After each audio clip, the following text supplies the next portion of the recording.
So let's go ahead and start. Welcome to the Lean Six Sigma White Belt training. All right, so we will start with our session, and here are some of the things that we cover within our Lean Six Sigma White Belt, right? So Lean Six Sigma is a problem-solving methodology, right? So this is to start with. What is Lean Six Sigma? It's a problem-solving methodology, and you use different stages in order to understand what is the root cause of the problem, so you can fix it for good. So the phases that you have are the DMAIC. As you can see, it's item number 5. We call it the DMAIC, and we'll go through an overview so you understand that in a good way. So you define the problem in more detail. You measure based on the data. What is the problem? How big is the problem? And then you analyze so you know what is the root cause. And once you reach to the root cause, you work with the team in order to improve. And that improvement, once you apply, that means you will control so that everything is good to go. Now, that's the DMAIC, right? So you have define, measure, analyze, improve, and control. And in this Lean Six Sigma White Belt, we'll go through in a little bit more detail to a point where you understand what is Lean Six Sigma methodology and how DMAIC works, right? Of course, not in way too detail, but at least to the beginner's level. All right, so that's our agenda. We'll talk about a few things. Now, my question to you, what is quality? What do you think? What is quality? Everyone, anyone? All right, so what is quality? And we have some definition here: durability, we have measurement, we have Mansoor said customer satisfaction. All right, so Amirul said good product meets satisfaction of customers. Muhammad Zuhaib said customer satisfaction. Okay, very good. And Muhammad Taib said standard. Now, that's good feedback, good interaction, everyone. So when you talk about quality, quality is basically fulfilling customer requirements. So whatever the requirements customer give you, you have to make sure that you fulfill those requirements and fit for use. So whatever the product they want to use it for, does it fulfill the purpose, right? So that's basically when you talk about definition of quality, fulfilling customer requirements. And now link it with the customer satisfaction. So when you fulfill customer requirements, they will be satisfied, right? Now, sometimes you have to fulfill the standards because that is customer requirement. Sometimes you have to go beyond the standards, right? Because sometimes customer requirements are maybe more than standard. Sometimes it's less than standard. So if it's less than standard, you don't have to do a lot of work, right? Just stay there. That's fine. That will make the customer satisfied because you fulfill the requirements. So we talk about fulfilling customer requirements as a quality. Now, the way that I define quality is that it's huge, it's sky, and in that sky of quality, you have multiple clouds. You have cloud of Lean, you have cloud of Six Sigma, you have cloud of CMMI, you have TQM, Total Quality Management, you have Project Management, PMP. So there are multiple clouds, and you apply in your organization any cloud that is feasible and that is required. So every organization have their own quality philosophy. And based on your quality requirements, based on your quality philosophy, you can apply whatever methodology, whatever clouds, as I call them, you can do so. So whatever serves the purpose, right?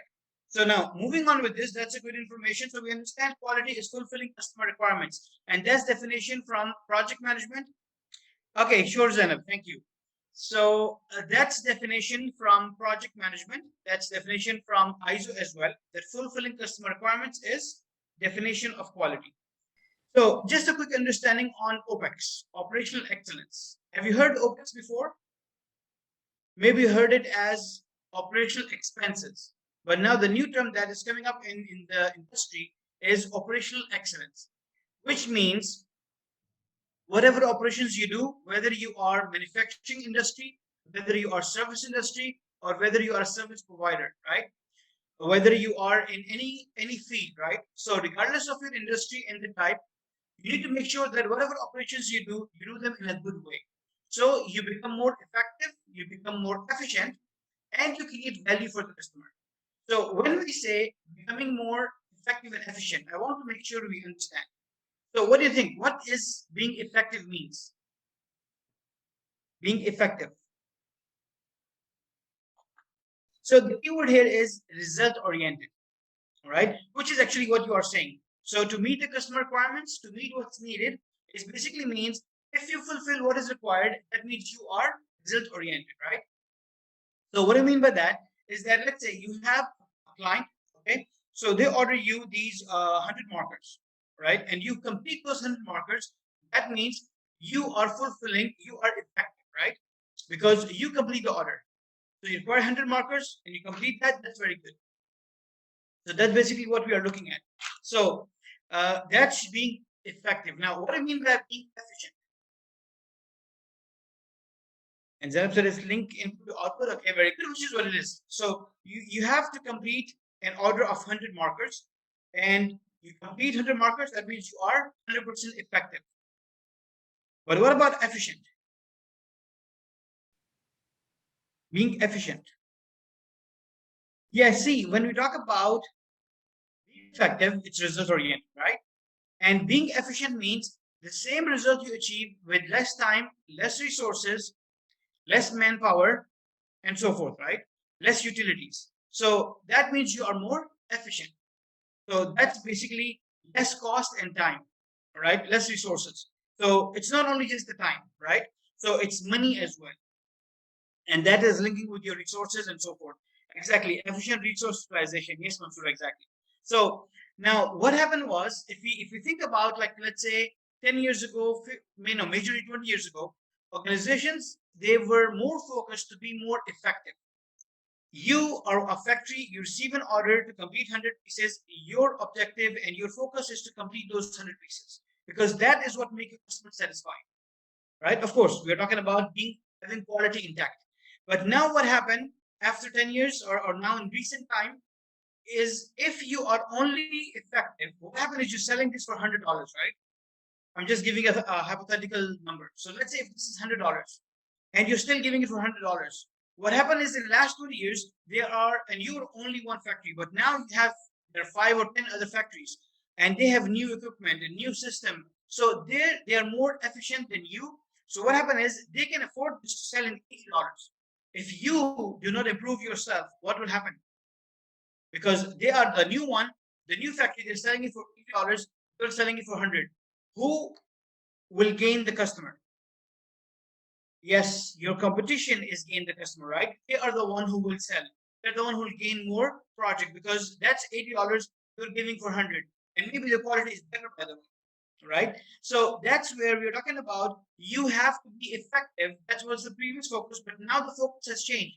You also have to be efficient, and that's where the value for the customer, right? That's what they get at the end, the results. So the overall value is not only just in being effective, but also being efficient. So is that understood? So we're talking about three pillars which are connecting together to operational excellence. So we're talking about being effective, being efficient, and creating value for the customer. Now, how do you know if you are creating value for the customer? Let's think about this. Are there restaurants where you go again and again? Are there any shopping malls or shopping place or any specific brand of clothes that you go and buy again and again? Is the answer yes? So is it yes, no? What do you think? Zainab said yes. Muhammad said yes. Naeem said yes. Exactly, all right? So what happened is, because they give you value, you go there again and again, right? So that's the point. So that's just like those organizations or the restaurants or the companies, you have to do the same. You have to make sure that you are effective, efficient, and bringing value to the customer from start to end. All right, the whole experience has to be valuable, because it's your time, value, money. All right. So the time that you spend, the money that you spend, if they are not giving you some benefits, that means you're missing the value. Customer will go to someone else, will not come back to you again. Okay, so I hope that's clear. Let's moving on with our next concept. So OPEX is clear. Do you understand? And that's just basic, right? OPEX has about 8 to 10 tools that you need to apply. One of the key one is Lean Six Sigma. So if you are applying Lean Six Sigma or operational excellence in your organization, which is basically means to change the culture, right? So if you don't apply that, you cannot have a culture where you're bringing value to the customer. Yes, exactly, Mansoor. To retain the customer is also efficiency. Exactly. See, the customer will stay with you, and not just efficiency. That's the point. Now it has come down to value, and value is coming from being effective and efficient. So we understand OPEX. So the tools that we have in OPEX is Lean Six Sigma. That's a key tool. Then you also have Kaizen. Then you have TPM, Total Productive Management, which is autonomous maintenance, is a side of it. And then you also have DMS, daily management system. There's so many tools, right? So about 8 to 10 tools that you apply within operational excellence, which is basically means to change the culture. So you're at this point and you want to reach to at this point. So to change the culture of the organization, you have to apply those tools, and those are the steps that will help you. Okay, so let's talk about Lean Six Sigma itself. So Lean Six Sigma is a continuous improvement methodology, right? It's a problem-solving methodology which will help in your organization, your processes to improve. Now, Lean Six Sigma is based on process. What do you mean the process?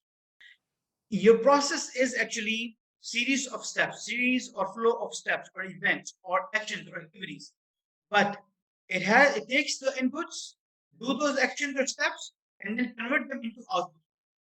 Right? So that's basically what your process is. So you take your inputs, do some actions and activities, and convert them into output. That's basically a process. Example of a process. Making a coffee is a process, or a tea, right? Changing a tire of your car, that's a process. Preparing for the exam, that's a process. So all these are processes. Do we understand? Your organization is huge, right? So what you do is you break down the big organization into departments. Those departments you break down sometimes in services or sometimes directly into processes. So those processes are the ones that we take. We have a problem in a process and then we try to fix it. So once you fix one process, then you move on, focus and fix on the other process. Then you focus and improve another process. That's how you improve multiple processes and you improve the organization. You cannot improve the whole organization in one go. So you have to break it down and improve, small pieces here and there. That's how you improve multiple processes and improve the organization. So let's move on and let's talk about furthermore Lean Six Sigma continuous improvement methodology, right? So what is continuous improvement and what are the benefits that we gain by it? So overall, we improve slowly, steadily, one by one. We improve process by process. And who will do this improvement? It's people, right? It's you. So if manpower, if the team, committed workforce will not do any action to improve, nothing will happen, right? So you will still stay on the same line, same stage, same step, where your competition is going ahead. So if you don't work on the continuous improvement, what will happen? You'll be out of business, right? So that's why continuous improvement is important and you have to do it. You have to improve over time again and again. And of course, team is the one who will do it. And we talk about earlier being effective and efficient. So, quick question. You work 8 hours a day, let's say, you do activities. So, is your 8 hour, the time that you spend in the organization, are those 8 hours of value added activities? Do you do all activities are value added? Are your activities are value added activities in a day? You can think about, let's say maybe yesterday was your working day or maybe the day before. So think about your working day and look at the time from morning, let's say 7 or 8 till like 4 or 5. We need to look at what activities are value added activities. So we are talking about now, remember, from the process. So when you look at a process, what activities you are doing are those value added. I would pick a process which is coffee making process because we all know this, right? Either you're making a tea or a coffee, we all know this process. So the point here is, there's an activity in this process, and that is to put your let's say with a spoon, you put coffee in the water or in the milk. So is this activity a value added activity? So answer is yes or no, right? So you have 3 criteria which make your activity a value added activity. Number 1, is this activity moving you to completion? So adding a coffee is moving you to completion, because if you don't add coffee, your coffee will never complete. So that step or that action, that activity is a value-added activity because it's mandatory. You have to do it. That's one step, right? One criteria for your activities to be value-added. The other criteria is if customer is willing to pay for it. Maybe customer says, hey, can you please add some caramel? Well, okay, that's extra, let's say $1. So if you pay this extra dollar, I will add more caramel. But if you don't pay me, I will not do this activity. So that's if customer is willing to pay for it. That's another criteria. There's so many things where we want to pay more, right? Because that's value for us. And then you have the final, which is if you make mistake in this activity, it's non-value added. So you do it right the first time. You prepare this coffee and you prepare it very good. But imagine that instead of putting sugar, you put salt. Will you take your coffee? Will your customer will take it? By the way, customer means internal or external customer. It could be you preparing coffee for yourself. You are the customer. Maybe it's you making coffee for your brother or sister, or for your friend, or for your customer, right, who's visiting you. So it could be anything. Or if you're a coffee shop, then of course customers are the one who are paying for your cup of coffee.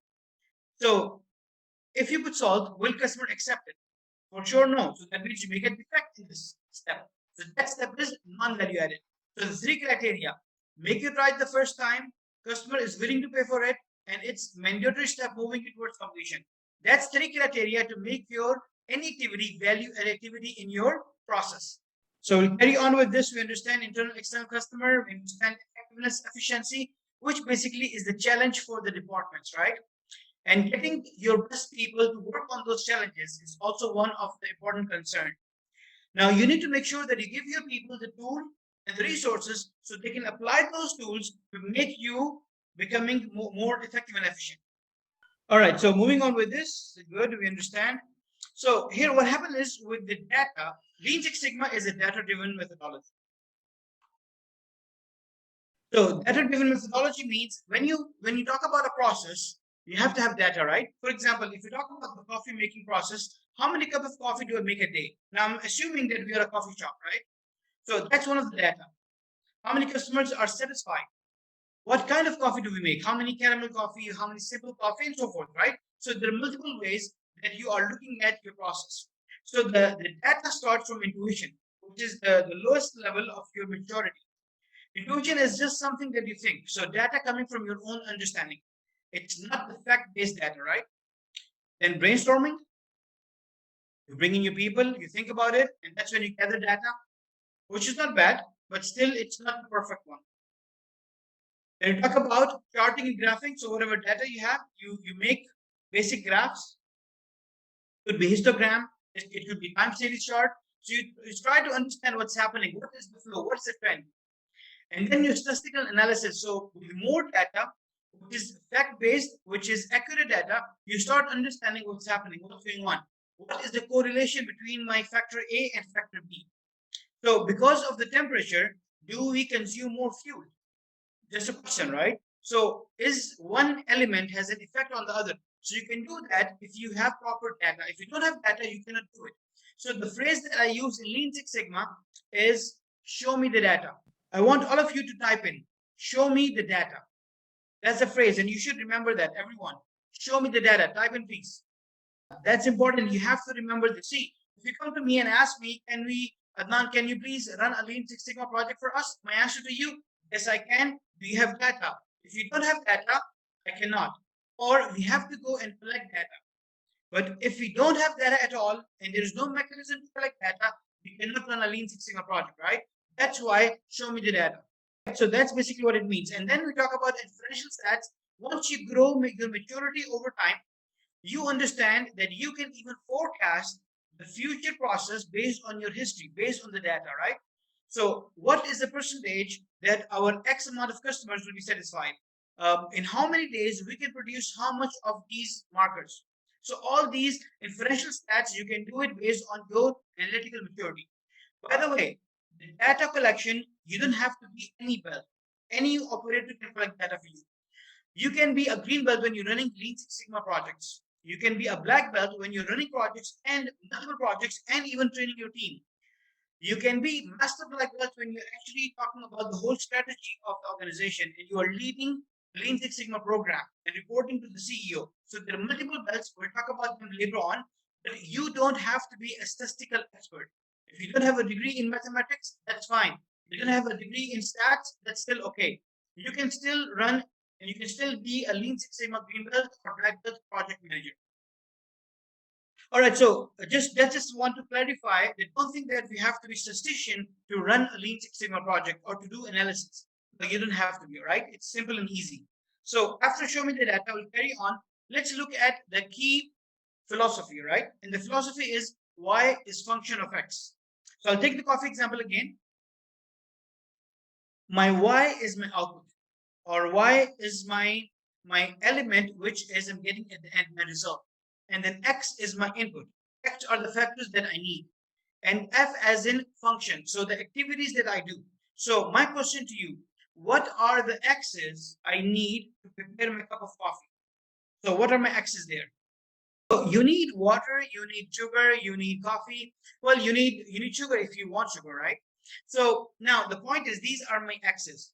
So I think I missed someone did not. Yeah, exactly. Machine. Thank you, Monis. So we need to have a machine as well, or maybe a stove, all right, or a boiler, so that we can boiling the coffee. So yes, you have all these X's, and by the way, maybe someone who will make the coffee. So that person also is an X, right? The one who's making coffee, that's also an input. Then what about the guidelines or instructions, the steps that you have to follow? So that is part of F, all right? So which is the function, exactly. So the sense of making the coffee or the activities or the actions. So that's your function. So the formula is Y is function of X. Now my question to you, if I have perfect X's and a perfect function, will I get a perfect coffee? If my inputs and my factors are perfect, will I get a perfect X, a perfect Y? We mentioned that the F is the function, right? The F is the process. So if we follow the process perfectly, and if we follow and if we have perfect X's, do we get a perfect Y? Well, again, yes, the answer is most likely, all right? Not always, because you may have some other factors which are also playing part. Sometimes you have those external factors. It could be the environment. It could be not only just the X, but who's providing you with the X. So your supplier of the input as well. Sometimes from there you may have a problem, right? So there are multiple ways, multiple cases. Sometimes the problem is with the Y itself. Imagine that you are in, somewhere in North America or Canada, right? And we just prepare a coffee for you, and we hand it over to you outside the coffee or maybe in open air. Do you know what's going to happen within like a minute? Now we have one of our consultant in Canada, and he was just telling us, last week that it was just, we asked him like, how are you doing and how's the weather? And he's like, yeah, we're doing very good. Now it's zero. So zero for them is very good these days, guys. All right. So what does that mean? If we are giving a cup of coffee to a customer outside, and let's say only 30 seconds or 1 minute, the coffee stays there, you know what's going to happen to the coffee, right? It'll be cold. So the issue is not with the function or with an X, but issue is with the Y. So if the customer is sipping the coffee after a minute, they will not like it. So exactly, right? So it'll freeze. So that's the point we are talking about. So you need to look at the whole bigger picture, right? So the process. Now, what is your job? You need to make sure that what is the scope of the process. So where do you start? What is the activity and where do you end? So scope of the process is very important. Scope means boundary. All right. Do we all understand? So I want you to type in boundary. Scope means boundary. You need to know what is the boundary of the process, because if you have any problem in a specific process, you need to understand what is the boundary. You try to fix it, and that's when you improve. And you move on to the next process, look at the boundary, try to improve it, and then move on to the next one. So that's how you will do continuous improvement. So boundary, scope is very important. If you work on a way too big of a scope, what will happen after 3 or 4 months? The management will come to you and say, hey, what happened to the Lean Six Sigma project you started? The answer is, oh, we are still in progress. After 3 to 4 months, management will get tired. And they'll say, hey, you know what? Let's stop the project because we don't see any results. So you need to make sure that the boundary is not too big and it's not too tiny that you cannot, the results are not really beneficial. So it has to be a very, very limited and very specific boundary to make sure that you have tangible results. Now, the green belt projects are about 3 to 4 months long. And of course, the benefits are about $100,000 or less. Okay. And then black belt projects are somewhere from 8 months to 1 year, and the benefits are around $1 million. Sometimes a little bit more as well, right? But for sure, it's more than $100,000. So the green belt projects are within one department. Black belt projects are with multiple departments. In the projects, you have only one benefit, one goal statement. Whereas the problem statement, you have one major problem, but you have multiple goal statements, maybe 2 or 3. The scope is bigger, right? Team is bigger as well, so the results are bigger. So that's just a quick difference between a green belt and a black belt, which will also define later on about the belts. So we understand why is function of X, and we understand the boundary. Now, here we talk about what is the difference between Lean Six Sigma, right? How do we define? So Lean Six Sigma is what? Problem solving methodology. right? Now, lean focus on waste. Waste means anything which is extra is a waste. Anything which is a hurdle in your performance is a waste. Just to make sure we understand this. Now, I'm conducting this training, right? So what happened is, let's say if the voice, let's say kids will start coming here and jumping around, all right, or there will be a lot of noise around me. Will you be able to understand me? The answer is no. That's a waste. This is hurdle in my performance, hurdle in your understanding. So anything which is a hurdle in the performance is a waste. That's the first definition, the first level of definition, I would say. The second level is anything which is extra is a waste. Let's say you have one car. Let's say you have two cars, or three, or four. So the more cars you have, the more maintenance costs you have to pay for. More you have to pay for the registrations, the more you have to pay for the taxes and so forth, right? So the more you have, the cost actually will go higher. What do you need? The requirement is one car, but the extra that you have is just a luxury. So what we're talking about here is anything extra is a waste, right? So that means you have to manage it, right? You have to pay for the maintenance and so forth. So that's definition of the waste, where we talk about anything which is a hurdle in the performance or anything which is extra. So this is where we have to apply our identification of the waste. There are 7 ways to identify waste, which we'll talk about later on, and we apply actions to remove them. That's where the lean comes in. Lean was introduced majorly by Toyota experts, right? That's why you find a lot of names are Japanese, like 5S is CSC, Citon, Sikatsu, and so forth. And you also have Pokayoki. Pokayoki is Japanese. Then you have Kaizen. Kaizen also is Japanese. Kanban is Japanese. So you find a lot of lean tools have Japanese name, right? Don't worry about those right now. You need to worry about them later on in chapter, right? Okay, so that's lean part. The Six Sigma part is about focusing on the variation, right? So my question to you, when you drive a car, when you drive like this, that's normal, right? But imagine that you are driving a car with this much variation, right? This much. What are we talking about here? Something is wrong. Maybe you have a bump in your tire. Maybe it's flat tire. Something is wrong. So that means there's so much variation. You have to go and take a look. It's abnormal. So the process is abnormal. You have to go take a look, try to fix it, right? Once you fix it, again, you come back to a normal variation. Now, just a little bit variation is fine. You will have some variation in the process, but this is way too much, right? Do we understand? Is this correct? Do we understand variation? Type in yes, no. Mary said yes, Elsa said yes, Mona said yes, PJ said yes.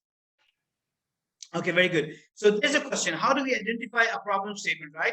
So normally this is what we covered in our Greenfield project.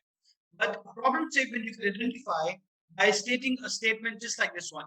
Like in the last 6 months, 50% of our customers are not satisfied and rejected our product, which cost us, let's say, $500,000 in losses. So you need to understand what is the pain point, where the pain is coming from the top management. The area that we focus on is called COPQ, cost of poor quality, right? COPQ is basically where we look at the elements. So cost of poor quality, it has actually 4 elements. So your problem actually is coming from that area, right? So first you spend money in order to make sure that you prevent the failures. So you train your people, you buy a better equipment and so forth. So you spend some money there, right? Which is actually a good COPQ. That's a good area where you should spend money.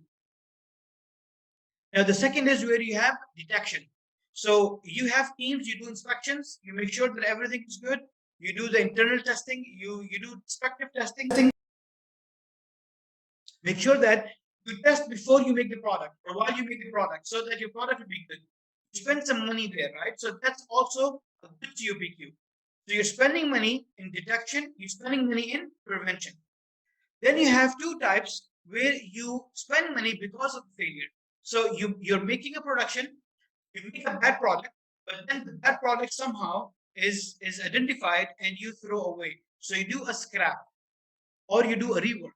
So that is called internal failure, which is of course costing you money. It's rework, it's bad, but still it's a little bit better than the one we're talking about, external COPQ. External cost of poor quality means you made failure and you did not detect it, you did not find it, and you sent to the customer. So when the customer received the order and they start using the pen, they find out it's a bad pen, it's a bad marker, right? The ink is gone bad, or maybe there's no ink inside it anyways. So what they will think,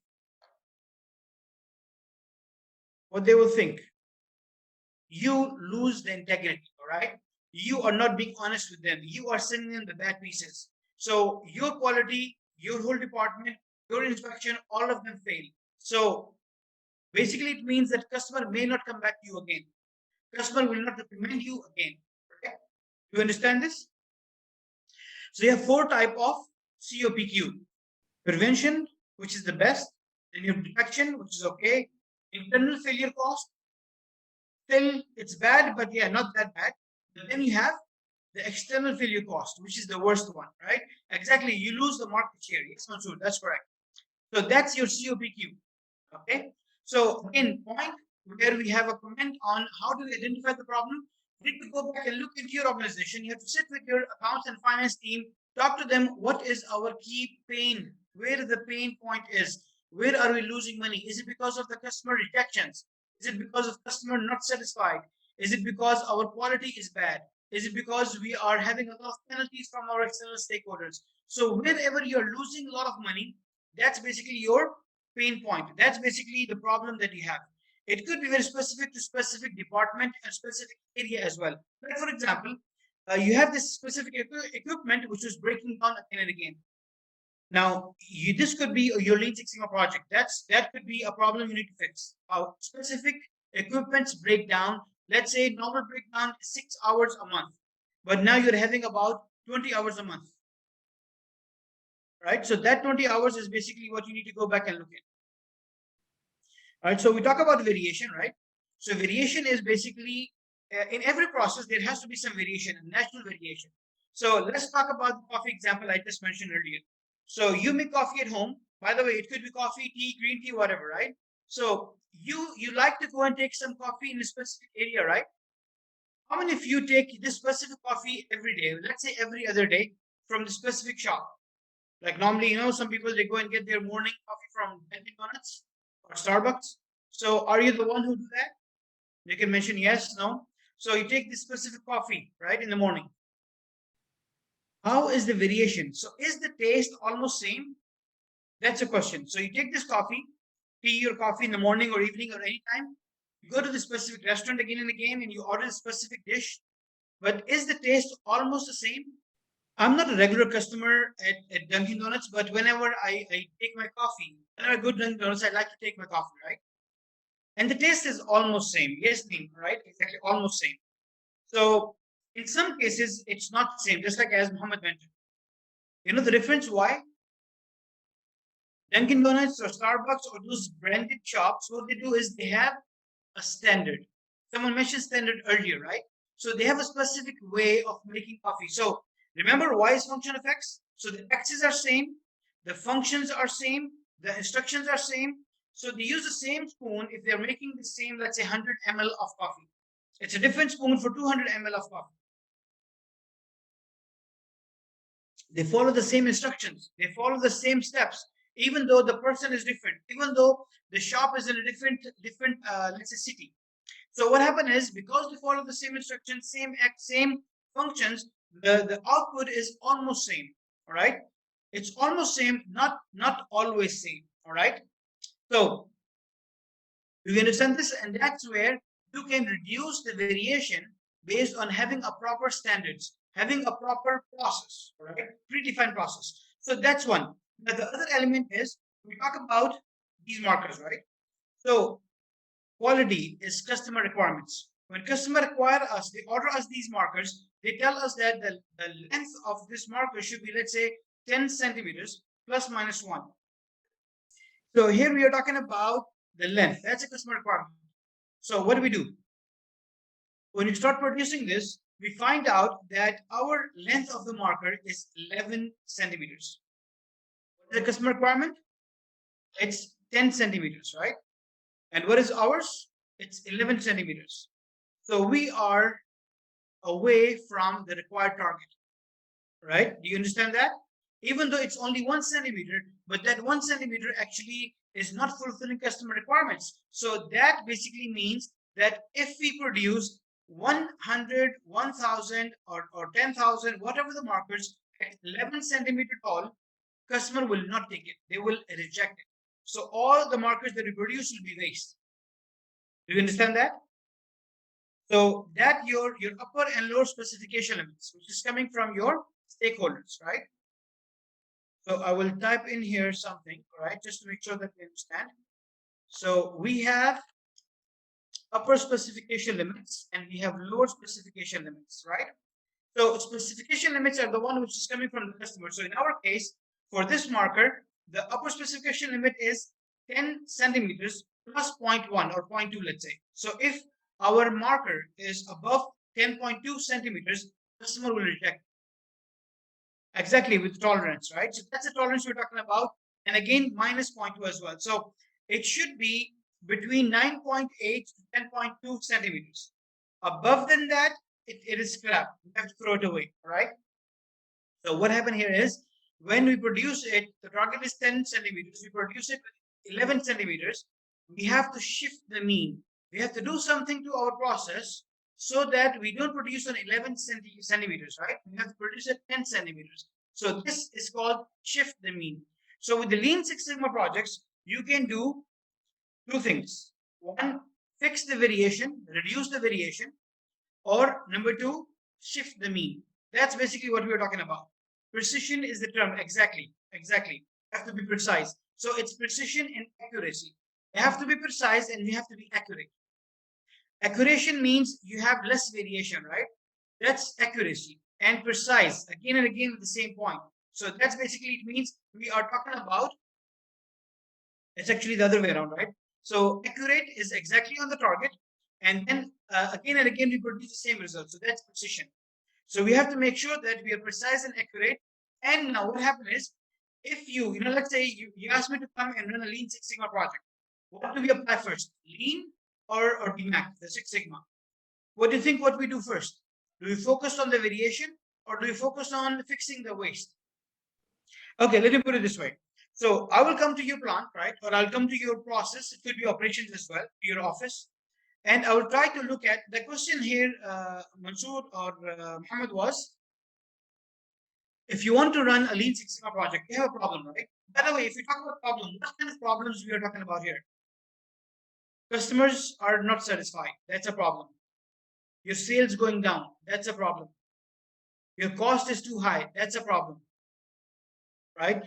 All these things are problems. So if you want to run a Lean Six Sigma project, and now Lean Six Sigma means you have a problem and you don't know the root cause. That's where you apply Lean Six Sigma. So that's a criteria. You have a problem and you don't know the root cause. This is where you apply Lean Six Sigma. So you call me, let's run a Lean Six Sigma project. So I come to you, I will look and I do my observation, right? I do my assessment of your process. So if I see that there is a lot of waste available, I may go and apply waste lean tools first, which is I start with 5S and so forth, right? So I may apply the lean tools first. But if I identify there is no specific waste, your area is fine, your people are trained, your location is okay, so then I will go and actually apply DMAIC methodology. And part of DMAIC methodology in improvement, maybe I'll apply some lean tools. So it could be back and forth or vice versa. That doesn't matter, because if you remove the waste, it will help you to fix variation. If you fix variation, it will help you to remove the waste. So both of them, they will complement each other. They will help each other. So that's how things will happen, all right? All right. That's where we talk about Lean and Six Sigma, right? So the combination of them is lethal, all right? It's a very good combination, and you can improve the waste and variation together, right? So carrying on with this. Now, Lean Six Sigma is where we talk about numbers. So, Six Sigma, six actually is the level, right? So there is 1 Sigma, 2, 3, 4, 5, 6. Let's say you produce 1 million of these markers. 1 million is a standard number, right? So that's the comparison benchmark based on the formula. So let's say you produce 1 million of these. So if you have only 3.4 defective pieces, that means you are a Six Sigma process, right? Only 3.4 defective items.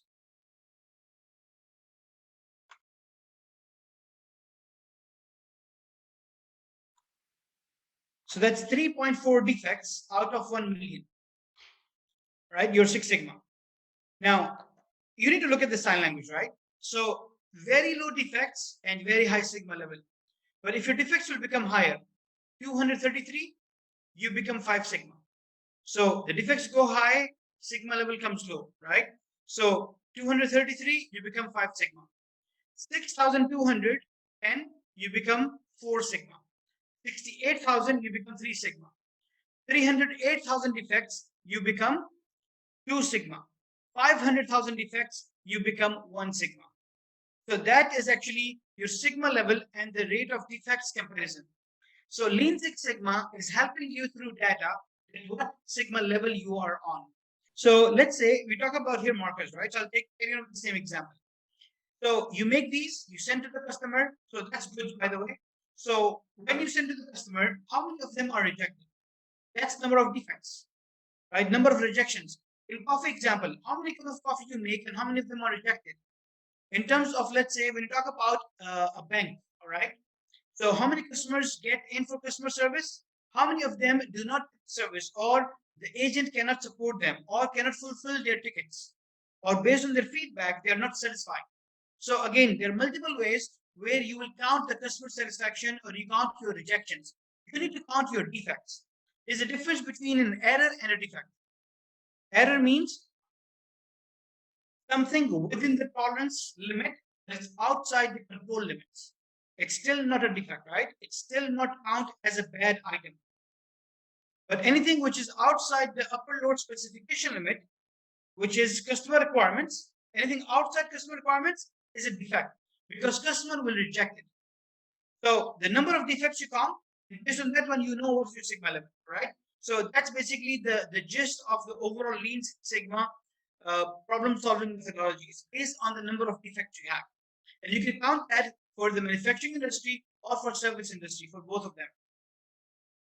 So again, if you have data, we can calculate what Sigma level you are on. So you can calculate Sigma level of your industry and of your specific processes as well, right? So we produce this whole piece. What is our Sigma level? And also we can also count our Sigma level for only this cap or only for the one who's printing here on this. So you have multiple processes that are making up the whole product. So you can break it down into multiple process steps and you can find Sigma level for those processes as well. Okay, there are multiple ways. Again, that's more detail. So let's carry on. The concern here is that when we say that you are a Six Sigma organization, it means your success rate is 99.997%. The lower the Sigma level, the percentage of success goes down. For example, 99% means it's 3.8 Sigma. Okay, so 3.8 Sigma means unsafe drinking water for 15 minutes every day.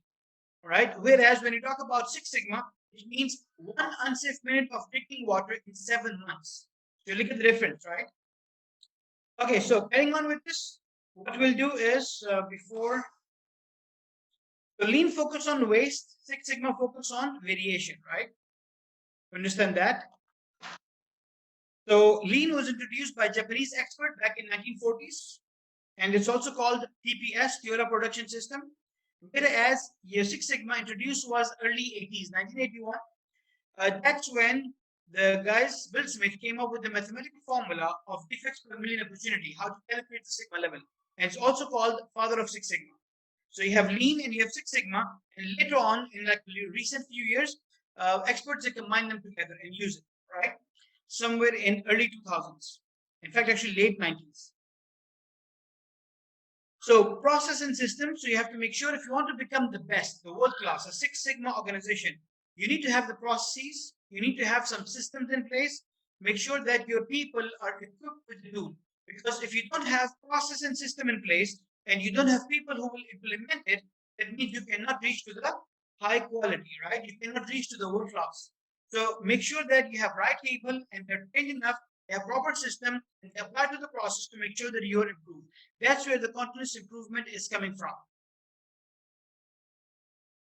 All right, so we'll cover this one slide. We'll take a quick short minutes for 5 minutes break. All right, so Lean Six Sigma roles. So you have multiple roles, and then you have some people who are not full belt, which is fine. So you have white belt. Now, after these 2 hours of training, you will become Lean Six Sigma white belt certified. All right, so white belt basically means that you understand the basics, okay, which is through this session. Yellow belt is also theoretical. There is more detail to the DMAIC methodology, right?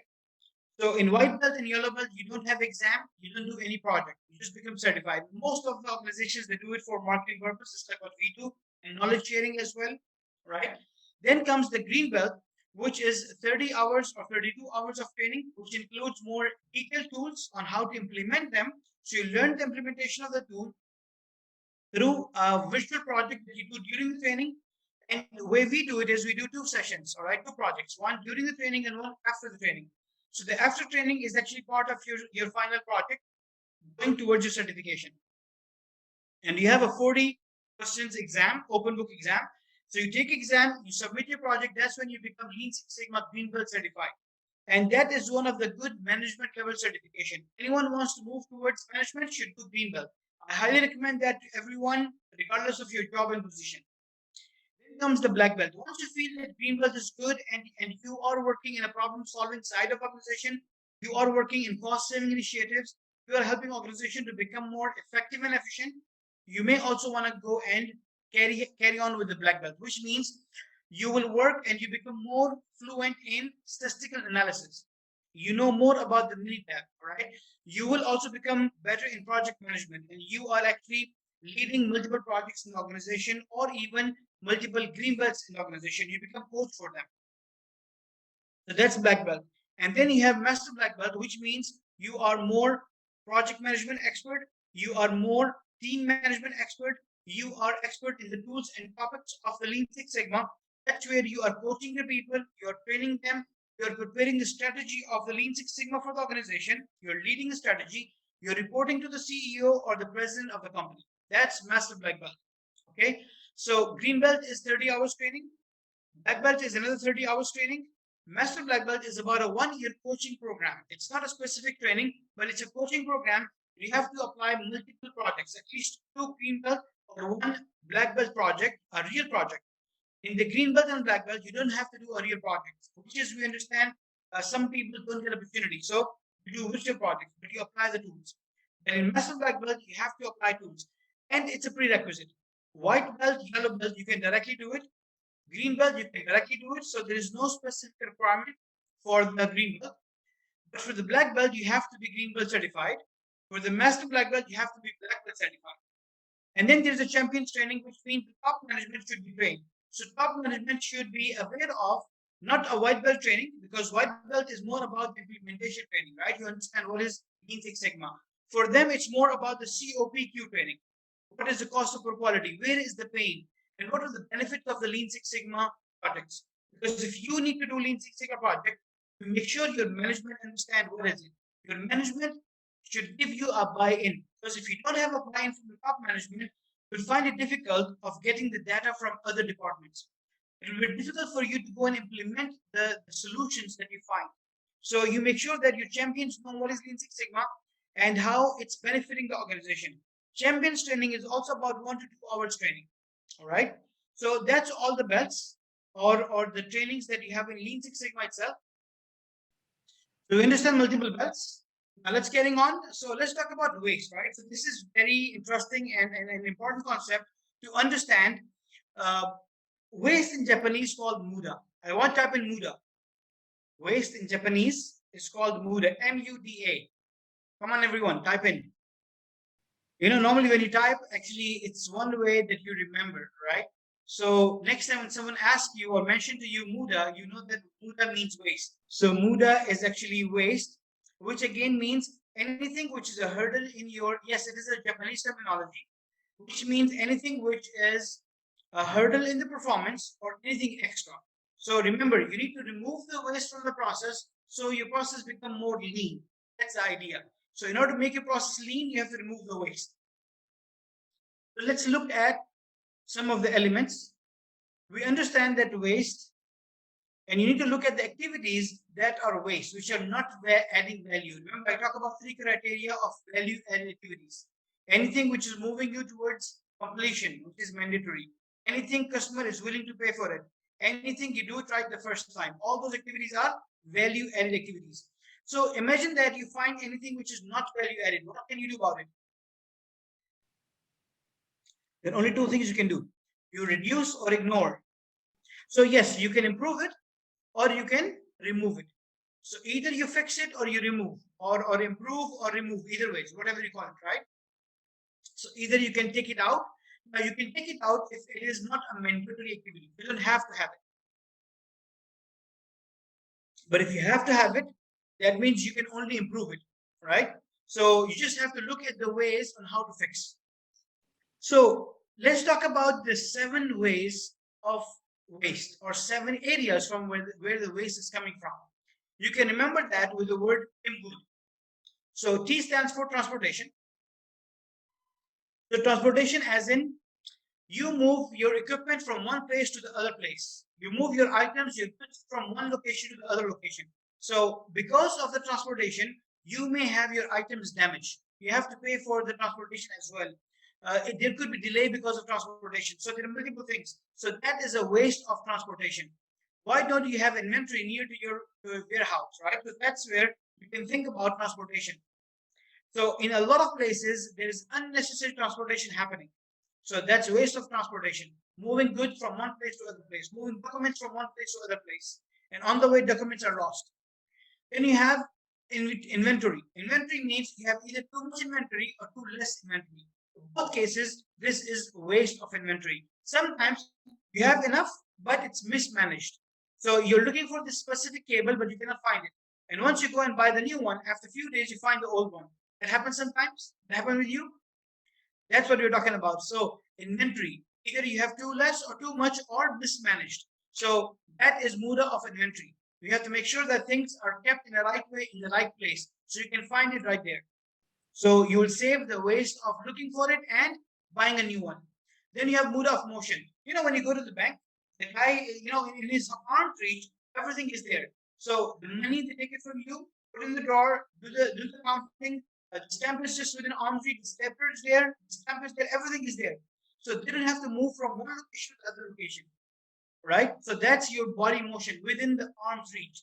Like right now, everything is within my arm's reach. I don't have to move up and down, right? So I don't have to go anywhere.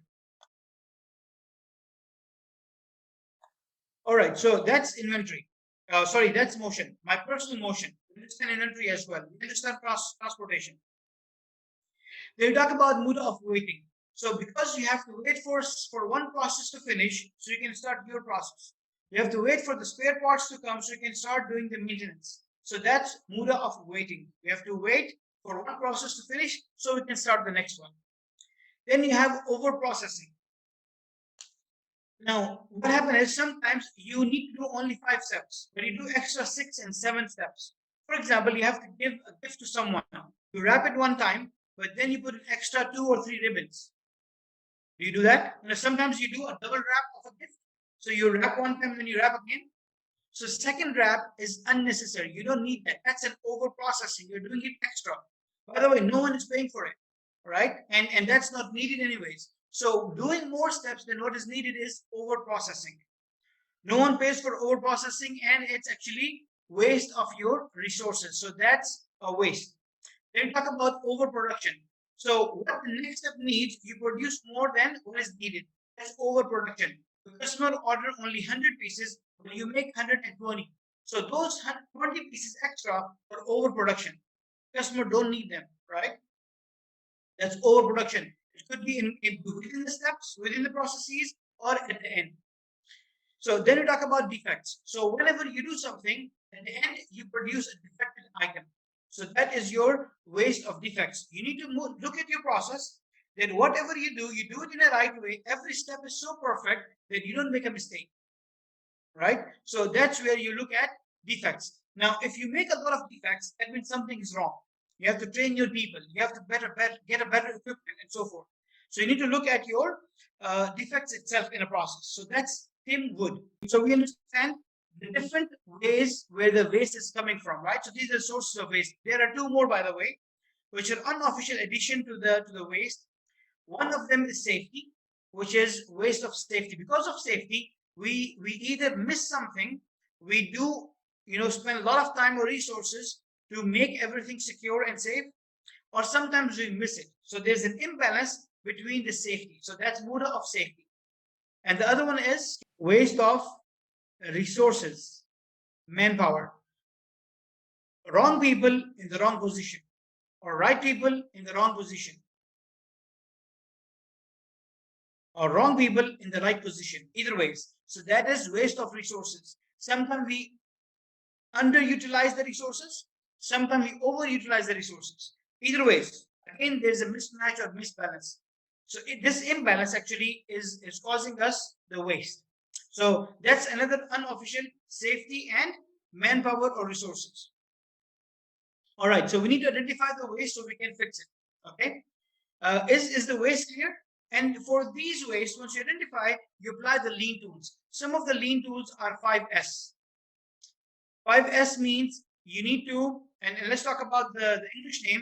You have to sort the items. What you need, you keep it. What you don't need, throw it away. Sustain. Sorting, straightening. Put the right thing in the right place. So first you sort it out, then you put it in the right place. So sorting, straightening, and shining, do the cleaning. All right, make sure the place is neat and clean. No dust, decontamination, and so forth. Then you have to put standardize. So there's one standard and do it every day, right? And once you standardize it, you know that exactly how to do your first 3 steps, which is sorting, straightening, and shining. Then you standardize and then you sustain. There has to be a penalty if you don't do it. And there has to be some reward if you do it in the right way. So you have these 5S. This is one of the very basic tools in order to fix your waste, eliminate the waste. And you also have something called Pokayoki. Pokayoki stands for mistake proofing. Even by mistake, you don't make a mistake. How many of you guys have Samsung or Apple, right? We don't want to get into this debate which one is better. But the point is, let's say you have a Samsung charger. Can you plug it into an Apple mobile? No, it won't work. It won't fit. So that's actually mistake proofing. Even by mistake, you don't make a mistake. Do you understand that? So I'll just type in there. It says we have a concept called 5S, and the other one is called Pokayoki. There is Kanban, there is Kaizen, and of course, there's so many others as well, right? Which is coming up in your green belt and black belt. So that's basically what it is. You apply those tools to eliminate the waste. Are we clear? Do you understand the waste? So these are some slides. You can go through them. They are detailed of the identification of your 7 ways of waste, which is Timwood. Okay. I think Timwood is a good way to understand, so you don't forget, right? Now let's get into the DMAIC methodology, right? You already understand. So again, there are 2 things you do with the Lean Six Sigma project. I mentioned that earlier. What are the 2 things you do with the Lean Six Sigma project? We know it's a problem-solving methodology. So either you reduce the variation or you shift the mean, right? So in order to start with this, you start with the define phase, and define phase actually is helping you to put up the direction. Which way are you heading? What is your project? So when you get into green projects, you start the project, right? Everyone will work on their own project. So maybe your project is to improve customer satisfaction because customers are complaining. Or maybe your project is that you have a lot of inventory, which actually was one of the previous projects of our green belt, because they were having a lot of inventory, right? One of the project that we're working on recently was about the cost of the procured item was too high. So there are multiple projects, right? So whatever is a customer complaint, whatever is the pain point in your organization, that is your Lean Six Sigma project. That's where you start with. So is your project about the cost? Is your project about the delay, the time? Is your project about customer satisfaction? So what is the direction? Which way are we heading, right? By the way, a question. Sometimes people say that, your project may not link to dollar value or money, right? But for me, Based on my personal experience, any project that you have, any Lean Six Sigma project, it can always link to the dollar value. Any project you take up, it will link to the money. Let's say one of the project was, previous project, it was to improve the brand. Now, once you improve the brand, what will happen? You will have more customers, you have more references, more referrals. So that means you improve your sales. So again, it is moving towards the money, right? You reduce the employees' complaint. Now, if you reduce the employees' complaint because you improve the HR process, again, what will happen? You have a very low turnover, which means, again, the cost of recruiting people, it will go down. So that's basically what we're talking about here, right? Okay, so now project charter is one of the key output of your define phase. This is how project charter look like. A project charter will have a business case, which means a high level description why we are doing it. All right, so we're talking about the business case, which means the high level description of why are we doing it, right? Then you talk about the problem statement. This is where you become more specific. As I mentioned, in last 6 months, 80% of our customers are rejecting our product, which are causing us $500,000 in cash overflow. The goal statement, we want to improve or reduce the customer dissatisfaction or improve customer satisfaction by 20% in 3 months or 4 months. Based on your primary KPIs, you will know your Sigma level, right? Normally, that's data which is available right away, and you don't have to go to near phase to get the Sigma level, right? That's some high-level data should be available with the finance department most likely, or your customer satisfaction department. Then you have your team members who are working with you. Of course, Lean Six Sigma project, when you do an actual project, you will not do it alone.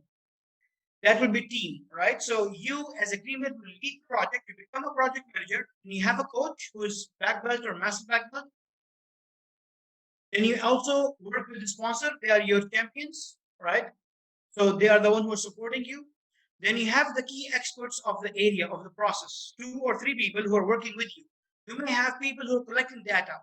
You can train them to be white belt or yellow belt, or sometimes they are not belt at all. You just simply collect data. That's their job. And then you have scope. What is the project? So based on the problem, you define the scope. Then the process itself, which you understand from SIPOC, we'll cover that in the next couple of minutes. And then what is your estimated financial benefits, which again, based on the problem, you identify in the beginning.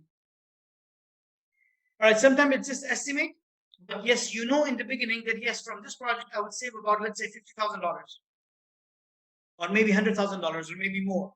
Sometimes you get more benefits than what you anticipate. All right, that's happened with Lean Six Sigma projects. All right, and then you have these phases of the project, and then when are you going to complete them?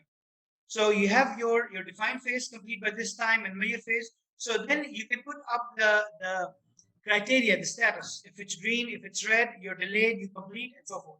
So that's how the project charter look like, and that's one of the key deliverable of your defined phase. Okay, your goal should be SMART, which is specific, measurable, achievable, realistic or relevant, and then time frame. Of course, the goal statement is giving you an idea that your project should be able to complete within 3 to 4 months. You cannot have a huge or big goal statement so that you are taking green belt to complete in 6 months. Remember, management will lose focus. So within 3 to 4 months, you have to complete the green belt projects. Black belt is 8 months to 1 year. Now, second is SIPOC. SIPOC is also part of, it's a tool within your defined phase. So SIPOC stands for supplier, input, process, output, and customer. So the process is basically your high-level steps, right? It should be any 5 to 7 steps, not detailed, all right? So it's level 1 of your steps, because after level 1, you can go, you pick some area where the problem is happening, you go in more detail and you do the level 2s. We call it sub-process. Again, you pick some area, you do the sub-level again. So you can do 3, 4 levels. Okay, so you're digging in deep in the area to identify the root cause. So that's your process. Now, for this process, who gives you, what are the output? You list down the output. Those output go to who? Those are the customers. The real customer, the one who's paying you, or the customer from a different department. for the process, what are the inputs? Like in my case, for my cup of coffee, what I'm producing, that's an output. Who gets the coffee? In my case, I produce the coffee and it's for me, right? I get the coffee. What are the input? It's the water. It's just like what you guys have done earlier, right? So who is the supplier? So let's say in my case, kitchen is the supplier, or Nestle is giving me the water, right? So who gives you the input is the supplier. Now the SIPOC, you do it to basically understand the scope of the project. Remember, you're in and out from where you start to where you end. It's one of the very important mandatory tool to apply in Lean Six Sigma projects. I don't remember that any Lean Six Sigma project that I've done in my career without doing SIPOC. It's the first step, right? It's a very important step. And that helps you to give direction out of those 5 steps or 6 steps, which area I have problem, the major problem. Sometimes you have to go collect data for that, but that's worth it. Okay. Do you understand SIPOC? Is it clear? Yes, Pfizer said yes. Okay, very good. Right. So let's carry on. So the process map, once you agree on one of the tool, you go and put up a detailed process map, just like the one that you see. The one that you see is a swim lane view. All right. Swim lane means process map simply means the activities that you have in what are the process, what is the flow. So we do number 1, then we do this, then we do this, then so it's just a flow of your activities, just in a graphical format. And then when you talk about in a graphical format, the swim lane shows which department or which people do what activity. So it's activities in a specific flow, but then who will do what? You just move up and down, right? Based on the time frame. So that's called swim lane view. This is an as-is process map, which is more detailed, which is it could be the level 2 of from your SIPOC, right? So it's a sub-process than what you'd identify earlier. So you're getting into more detail, right? Start on a very high level. The problem was customer complaint. Then you put up the boundary. And then from the boundary, you pick a step and you go further detail. Where exactly are the customer complaints? What is the reason of the customer complaint? So that's basically what we are doing in the Lean Six Sigma methodology. We try to dig deep, identify the root cause, and fix the root cause for good. That's why it's a problem-solving methodology, right? Then you have voice of customer. So normally what you're doing, you have this process where you are producing a product or a service. You give it to the customer. Customer will give you the feedback, and that's how the whole chain or the loop will continue. So what you need to understand is from end to end, what is the customer feedback? How good are the things? Is there something wrong? Is there something bad? Right? So that's called voice of customer. And voice of customer will help you to understand where you are, what you need to improve. The voice of customer, based on customer elements, it could come from or due to quality, maybe because of the cost, maybe the delivery, maybe service and safety, maybe corporate responsibility, roles and responsibilities, maybe legal compliance, maybe regulatory requirements. So your customer requirements may come from these elements. Remember, we talked about what is quality? It was fulfilling customer requirements. So that's where the customer feedback may come from. Now, a question to you. You go to a restaurant and you order your food. The meal is there on your table now, and you taste it and you have a feedback. You call the manager, you tell them, hey, you know what? It's not hot. Now, everyone, I want to make sure that you understand. Your feedback to the manager was, it's not hot. They take it back, they do something, they bring it back to you, you taste it, and you're like, hey, what's going on? It's still not hot. I want you to tell me, what does that mean? What was your complaint when you said it's not hot? What do you mean by this? That's voice of customer. You want to make sure that voice of customer is understood. So when I say as a customer, it's not hot, you are the manager of a restaurant. What do you understand? So when you go to a restaurant and you say it's not hot, and they take it back, the food, they bring it back after doing something to them, still the complaint is not hot. What does that mean? The customer meant not temperature, but they're talking about it's not spicy. So the element here, the factor here was spices and not the temperature. So we need to make sure that we understand when we say that voice of customer, what is customer saying? So it's not about actually service, or if it's not about quality, it was about spices, right? Because what they did, they took it back, they heated it up, and they brought it back to you. Now it's steaming hot. but it's not spicy. So you see what we're talking about here? You need to make sure that whatever customer gives you, the statement or the sentence, do you understand? So voice of customer means not only just getting a statement from the customer, but also understanding exactly what they need. Are we clear? You understand that? So here with the Meyer phase basically, as you can think of this, remember the phrase? What was the phrase about data? I mentioned this earlier. The phrase of Lean Six Sigma based on data was, show me the data. Exactly. Thank you, Naseem. Yes, that's what it is. Show me the data. Now, in Meyer phase, now see, you have some basics of your project. You know what is the project. You know the SIPOC, the 5, 6, 7 steps. Even you know which step is giving you more trouble, right? Or where the issues are. So you go into the Meyer phase and you collect more data, right? So the good reasons for the measuring or collecting data is that if we can express it in numbers, we don't know how much about it. You don't know the scale. You have a problem, but how big is the problem? So if we cannot define it, we cannot measure it. If we cannot measure it, we cannot control it. If we cannot control it, we cannot manage it. If you cannot manage it, you cannot improve it. So overall, if you don't have data, you are working in dark, right? So you have to have data. If you don't have data, then go collect data. So the data is actually coming from multiple elements. It will come from your input indicators. For example, how many spoon of coffee I put in. Then the process indicator, like how many minutes do I boil the water. The output indicator could be how many customers are satisfied. So your data will come from starting of the boundary to the end of the boundary. From anywhere in between, you can define your key performance indicators. We call them KPIs. All right, so based on your KPIs, based on the data that you collect, you proceed further, right? So the data is based on your customer critical requirements. So in my case, when you talk about the markers, so my customer requirement was the length of the marker, right? So most of my data is going to be around the length of the marker, right? So based on this one, I will carry on, collect more data and proceed with analysis. So based on you collect data, you put up the baseline, the benchmark, where we are now, what's happening, how much material I'm using.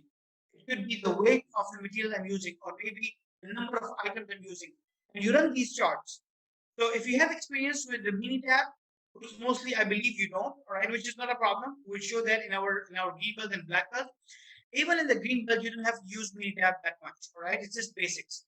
In the black belt, that's where you have to be more statistical expert. Again, in the green belt, you agree and decide whether this track is for you. You should become expert in the Lean Six Sigma methodology. Again, you could be working in projects. You could be expert in technical areas in different fields, maybe accountant. So in some cases, you don't have to be black belt, which is fine. But green belt is again something which is good, right? I highly recommend. So now coming back to the case, you understand these charts in your green belt and you can baseline and you benchmark, right? So use these graphs there based on the data that you have.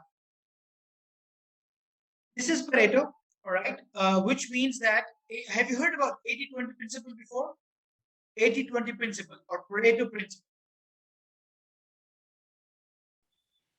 Okay, which means 20% of your customers are giving you 80% of the revenue, or 20% of the problems. If you solve them, it fixes 80% of your cost. So basically that's 80-20, which means which key element is where you need to focus. Normally use Pareto principle in our analysis phase as well. But once you collect data, you can do some quick analysis right away. So sometimes measure phase and analyze phase, they will go back and forth. All right. You can work between them. There's no problem at all. So data collection, you collect data, it could be continuous data, which means your height is 1.79 meters. Data with the decimal point is called continuous data. Then you have discrete data, which is a whole number. It could be binary as well. For example, lights are either on or off. It's 0 or 1. Or how many people are there in the training? So there are 30 people or 29 people. You cannot say it's 28.5. Right? So that's your discrete data. Now, why you need to know what kind of data is because when you do more detailed analysis, there are different tools applicable to different type of data. And then how many samples do you require? By the way, question. I'm drinking this coffee and I go back to the coffee example and I say, hey, you know what? It's perfect coffee. So based on this one cup of coffee, can I say that this this company or the person who made this coffee is a perfect coffee shop. So yes, samples should be representative of the population, right? So only one cup of coffee cannot decide that yes, this is a perfect coffee shop. You have to have more samples. Okay, rule of thumb. Rule of thumb means it's something which is recommended by experts, right? So rule of thumb, you should have 30 samples. In any process you have, regardless of the population, you should have 30 samples. That's just a rule of thumb for the quick analysis. But then again, in some cases, in some companies, some processes require 5% of the samples from population. In some cases, 1% is enough. Again, it depends on more detailed analysis and the criteria. But yes, you have to have 30 samples, all right? So once you have 30 samples, you can do more analysis. So you need to come up with a data collection plan in the Meyer phase, such as what to collect, from where to collect, what is the source, how many sample size you should have, who will collect the data, what is the timing of collection of the data, right? So all these are the criteria and the information that you have to prepare, then collect the data. Once you have the data, you move on to analyze phase. Is this all clear? Do you understand the Meyer phase? So you define the problem, you understand the problem in a bigger way, it gives you a good direction. You come to the Meyer phase, you collect the data. So now you move on to analyze phase. Now, if you define the problem wrong, most likely you go collect the wrong data. You collect the wrong data, you do wrong analysis. With wrong analysis, you come up with the wrong conclusion, solution. With the wrong solution, you do a wrong controlling. So that means everything, the whole project will be in trouble if just because you define the problem wrong or you collect the wrong data. So you see how important is the define phase and the Meyer phase? Because if any one of them will go wrong, the whole project will go wrong. Then you move on to analyze phase. Analyze phase is simple, all right? Based on the right data, you just have to analyze what is the root cause. So let's solve the problem. Let's not make things worse by guessing, right? Now, you need to make sure that the data is accurate and it's coming from the process. By the way, there are ways to confirm that if data is not manipulated and data is correct, because we have some experts, they actually try to manipulate data or they try to play around, right? But you need to make sure you get the right data and you do analysis on the accurate data. So I'll go back and forth in these two slides. So first, what you do, remember you did the SciPoc, you pick one area from there, you make a process, a sub-process, a detailed process map. Based on the detailed process map, you come up with multiple KPIs. For example, one of the KPI was that the equipment breaks down. And you take that one equipment breakdown, you put at the head of the fish, right? Just like as you're seeing there. So here, this way, this is head of the fish. So you say here, equipment breakdown. Now the question is, why equipment is breaking down? So you ask why it's happening. You have multiple categories. It could be people. So the reason from people perspective is that people are not trained. People who are working in this equipment, they don't know how to use the equipment. They do not follow the SOP, standard operating procedure. From the machine perspective, it could be the spare parts not available. The machine is very old. It could be because of the environment, that it's too hot and the machine cannot survive that. Or maybe it's too dusty. So you identify the root cause, why equipment breakdown, using the fishbone. Fishbone is also called Ishikawa or cause and effect diagram. It's called fishbone because it looks like a fish, right? So once you identify the root cause, you go back and look at the data that how many times what happened. So that's what you put in the Pareto, and you identify the top 1, 2, or 3 root causes. Most likely, if you fix the top 1, 2, or 3 root causes, you fix the key or the major element. You fix the bigger chunk of the problem, right? Now, you can fix something which is on a lower side as well if it doesn't cost money and if it's quick fix. Within 2 hours, you can fix something. That's fine. You can go and fix the root cause number 7 as well, which is on a lower side. But majorly, if you have to spend money, you have to put resources, you put resources on the top 2 or 3, right? Top 1, 2, or 3. So fishbone is to identify the root cause, Pareto is to quantify the root cause. So once you quantify, you go and fix the top 1, 2, or 3, and that's where you fix the bigger chunk of the problem. A reality check. In Lean Six Sigma projects, when you start on a problem, let's say you go to your boss tomorrow and tell him that, hey, you know what, we want to work on a Lean Six Sigma project. and we are going to fix the customer complaints. How many customer complaints you receive in a month? Let's say 50 complaints. Can you fix all the 50 complaints with the Lean Six Sigma project? So normally with the Lean Six Sigma projects, you don't fix the whole problem by 100%. Remember, it's a continuous improvement. You improve normally, depending on the process, you can promise to management you can improve by 50% or maybe 70%. At the most, I've seen 80% improvement, not more than that. Unless if you promise 50% and you improve by 80% because you identify multiple root causes. That's how things happen sometimes. And from one Lean Six Sigma project, sometimes you identify another Lean Six Sigma project or maybe a different Kaizen project. That's also reality. That's what happened, right? But you cannot fix 100% of the problem. So coming back to the case, we have this 5 times why. This is another way to identify the root cause, right? Why customer is not satisfied? Because we deliver late. Why we deliver late? Because our equipment break down. Why equipment break down? Because there is dust. Why there is dust? Because we have open windows, no control. So there are multiple ways you can find out. This is another methodology called the 5 times why. You can improve that, okay? You can use that, a fishbone, to find the root cause. Once you find the root cause, simply have to go and apply the improve phase. Improve phase is simple. You just have to bring your people, bring your guys, and do a brainstorming. That this is what the problem is. This is the problem. This is the root cause we identify. Now, what are the ways to fix it? So the team will give you an idea. You come up with multiple solutions. By the way, this is a simple brainstorming. What is the rule of brainstorming? There is a rule of brainstorming. I call it golden rule of brainstorming. Brainstorming, simply you bring in the team and collect ideas. So what is this rule of brainstorming? Don't say no. No comments, all right? For example, when you are telling your idea, I have no right to say no. Just put everything on paper, right? Write it down. Later on, you have to filter it out. That's a rule of brainstorming or golden rule of brainstorming. Don't say no. So right now, collect all the ideas, and later on you can filter it out. So you bring the people, you bring experts, you collect ideas, and that's when you go, well, get the experts, too many cooks spoil blood.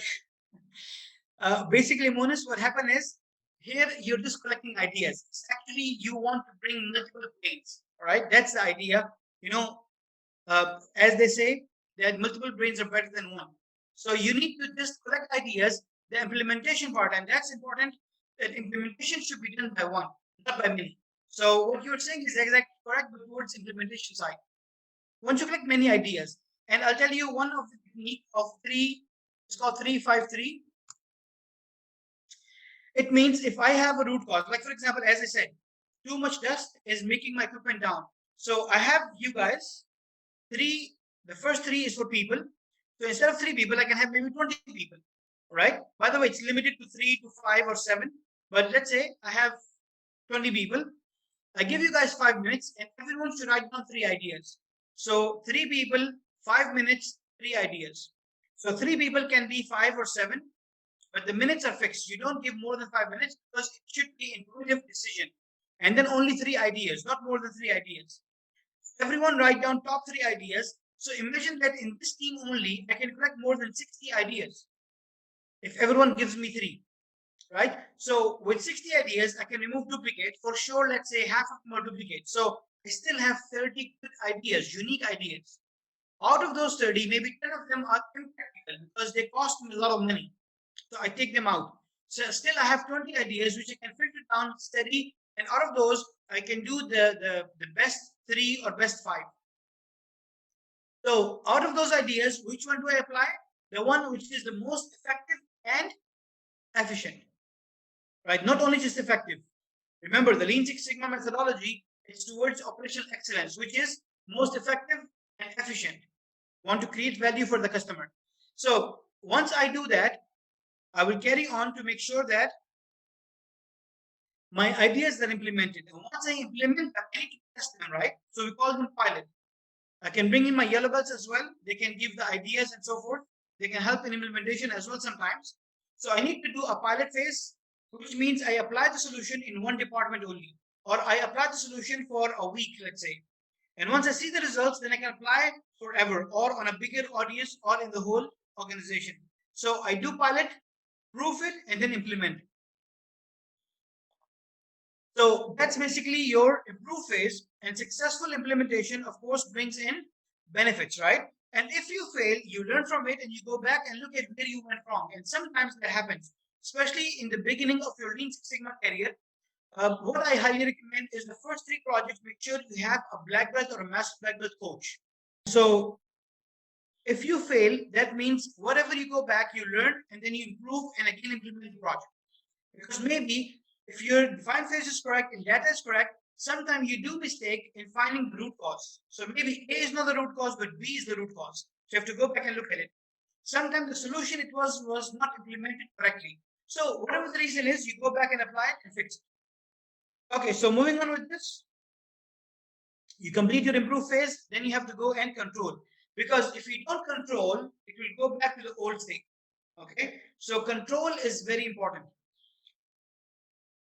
Very simple example is from our friends and those who have done the weight loss program. So what happened is you do rigorous diet and exercise and everything, and you lose, all right? But if you don't control, you go back to the old state. In fact, actually you go worse. So that's how the control works in every process, right? So make sure that you have mechanism. Now, if you think about control, what are the good controls? It could be very simple. It could be checklist, right? When you travel, do you have a checklist? So you know this, yes, done. I've taken this, I packed this, unpacked this, unpacked this. So you don't miss anything. A simple checklist is a tool in control. In organizations, you make sure you write down the proper SOPs, standard operating procedures. We also call them SWI, standard work instructions. So if you have those and you make sure everyone is following them, you try to have less mistakes. This also reduces your variation, remember? Okay, so some other tools could be systematic. Like when you drive a car, if you go above 120, there is a beep. So you can have the beep, you can have a light, right? When I have more than 10 centimeter of the weight, it goes through the system where it's actually checking it, right? It's scanning the length. So when they scan the length, when it's above 10 centimeters, the whole conveyor belt stops, right? Or it could be just they remove the piece. So the only good pieces go to the customers. That's a good control mechanism that you have. There are many control mechanisms available. They're manual or they're automated. So you have to have control to make sure that nothing goes wrong. And if something goes wrong, it will be removed from your belt or from going in the hands of the customer. So then you go back and do your document of lessons learned to make sure that what we learned was improved for your use, for future use, and also for the use of your other project managers to come, for the other quality team to come, other OPEX people to come. I highly recommend for you, whenever you do your Lean Six Sigma projects, whenever, right, and wherever, and with whoever, make sure keep your documentation intact. Prepare a very good presentation so that it will become your history. You will learn from it, and of course, others will learn from it. Does that make sense, everyone? So that completes our overall Lean Six Sigma white belt training. Make sure you communicate your results at the end to all the stakeholders, to the team. Celebrate success at the end. Like normally what we do is at the end we have a nice cake. We bring all the team. We give them t-shirts. We give them some nice souvenirs, right? Sometimes cups and so forth. In some organizations, based on the policy, like in our case, we give them 1,000 real voucher, right? In your case, you can give them whatever your company is. You can give them vouchers, give them cash results. Sometime one day off is very good, all right? Again, it depends on what is your reward and recognition policy. Make sure you apply that in a very good way. Remember, first of all, you have process in place, you have system in place. Equip your people with the tool, teach them, make sure they have the tools, and then they are the one who can go and improve your organization. Keep them motivated. If they're not motivated, they will not do another Six Sigma project. Your improvement will stop there. So make sure you have a good mechanism for the continuous improvement. All right, everyone, do we understand all we covered? So moving on, a quick recap.